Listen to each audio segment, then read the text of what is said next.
Мерсикоор Монгол олон улсын байгууллага нь 2004 оноос эхлэн Ховд аймагтай хамтран ажиллаж томоохон төсөл хөтөлбөрүүдийг хэрэгжүүлж ирсэн. Тэгвэл Мерсикоор олон улсын байгууллагаас Ховд аймагт урьдны хэрэгжүүлж байсан төслүүдийн ажил болон одоо хэрэгжүүлж байгаа LTS-2 буюу гамшигын эрсдлийг бууруулахад уламжлалт болон шинжлэх ухааны аргыг ашиглах төслийн ажил болоод 2017 онд олгосон тэтгэлгийн хэрэгжилттэй танилцах, орон нутгийн малчид ард иргэдтэй уулзах, сум орон нутгийн удирдлагуудтай уулзаж санал солилцох зорилгоор Америкийн олон улсын хөгжлийн агентлагийн гамшигт нэрвэгдсэн гадаад орнуудад тусламж үзүүлэх газрын төлөөлөгч Чирстайн Мерсикоор олон улсын байгууллагын хөлбөрийн орлогч захирал Сансар Мерсикоор олон улсын байгууллагын гамшигын эрсдлийг бууруулахад уламжлалт болон шинжлэх ухааны аргыг ашиглах нь хоёр төслийн менежер Инг Туяа Мерсикоор олон улсын байгууллагын мал аж ахуйн мэргэжилтэн Миллер нар Ховд аймагт ажиллаж байна. Тэд ихний ээлжинд Ховд аймгийн онцгой байдлын газар хүнсгүдэ аж ахуйн газрын удирдлагуудтай уулзаж өнгөрсөн хугацаанд хамтарч ажилласан ажлын сайн туршлага болоод хүрсэн үр дүнгийн талаар сан солилцлоо.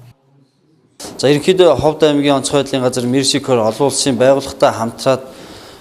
зуудын үед одоо тусламж дэмжлэг үзүүлэх чиглэлээр бол 2017 онд нэгдсэн үндэсний байгууллагаас одоо ирүүлсэн туслам дэмжлэгийг бол Алтай өмч булган сумд зуудад нэмэгдсэн Алтай өмч булган сумдад бол тараах ажлыг бол зохион байгуулсан. Ерөнхийдөө ээлтээс хоёр төсөл буюу одоо Лекс аргашил онцгой байдлын үед мал амтан чиглэсэн одоо заавар стандартуудыг мөрдөх чиглэлээр бол 7 сумын гамшигаас хамгаалалт төлөвлөгөөг бол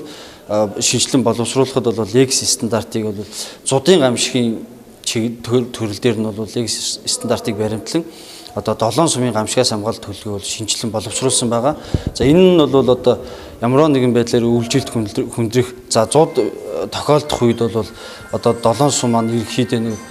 яг гамшигаас хамгаалалт төлөвлөгөөнийхөө дагуу ажиллаж одоо зудаас урьдчилан сэргийлэх чиглэлийн үйл ажиллагааг зохион байгуулснаар бол энэ Лекс буюу энэ төслийн маань гол зорилго бол орж байгаа. Уулзалтын үеэр Ховд аймгийн онцгой байдлын газраас аймгийн болон сумдын онцгой комисс гамшигаас хамгаалах алба мэргэжлийн ангийн бие бүрэлдэхүүнийг чадваржуулах сургалтыг үе шатаагаар зохион байгуулах, онцгой байдлын газрын улсын нөөцийн салбарын хүнс, өөс тэжээл, бараа материалын агуулгыг засварлахад санхүүгийн дэмжлэг үзүүлэх, сумдын хувийн мал эмнэлгийн эмч нарт мал сурах тохиолдсон онцгой байдлын үед баримтлах заавар стандарт, Лексийн сургалтыг зохион байгуулах хүсэлтийг тавьсан юм а.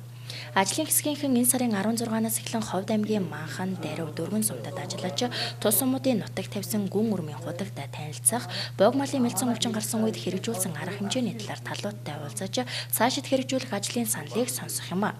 LTS буюу гамшигын эрсдлийг бууруулахад уламжлалт болон шинжлэх ухааны аргыг ашиглах төсөл нь 2015 оноос эхлэн Ховд аймгийн Алтай өмч булган сумд хэрэгжсэн бол LTS 2 төсөл нь 2016 онд 4 суманд, 2017 онд 7 суманд нийт 14 суманд хэрэгжээд байна.